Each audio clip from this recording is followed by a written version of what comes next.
बच्चों आज हम पढ़ने जा रहे हैं केमिकल काइनेटिक्स, टॉपिक नंबर 3,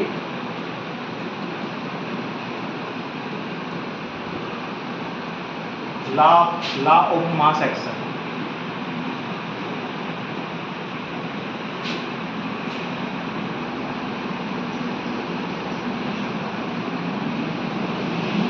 देखो ये जो है रेट ऑफ रिएक्शन के लिए हमारा लॉ यूज होता है।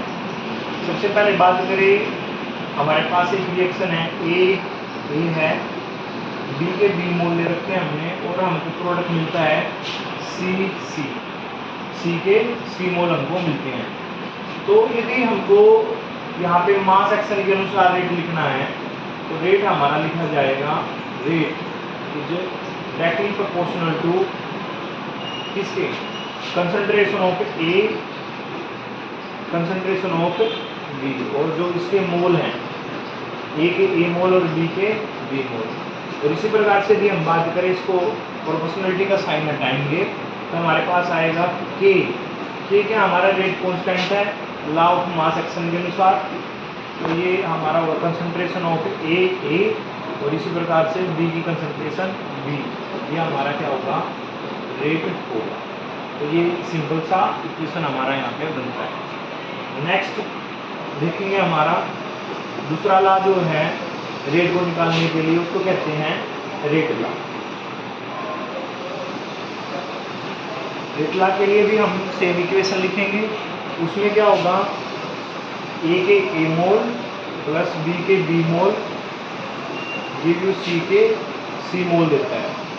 तो यहाँ पर रेट लॉ के अनुसार क्या होगा, तो रेट लॉ कहेगा रेट जो है वो बराबर वो होगा हमारा प्रोपोर्शनल किसके, ए के मोल अल्फा और बी के मोल बीटा।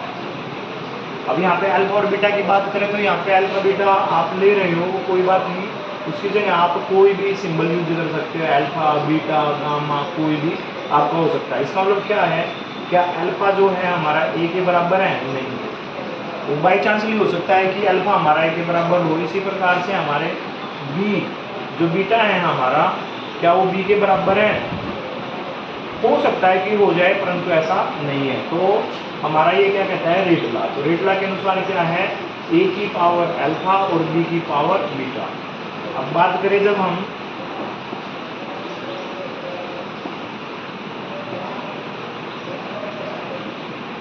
तो बात करते हैं आगे, तो इसको लिखते हैं, तो रेट इज इक्वल टू किसके, रेट हमारा के ए की पावर अल्फा और बी की power beta.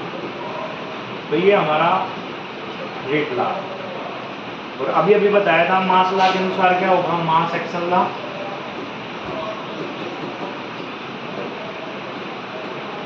Mass action law के अनुसार क्या लिखा था हमने, जो रेट है हमारा वो बराबर है ए की पावर ए और बी की पावर बी, जो कि हमारे ए और बी के आते हैं मोल्स के, नंबर ऑफ मोल्स,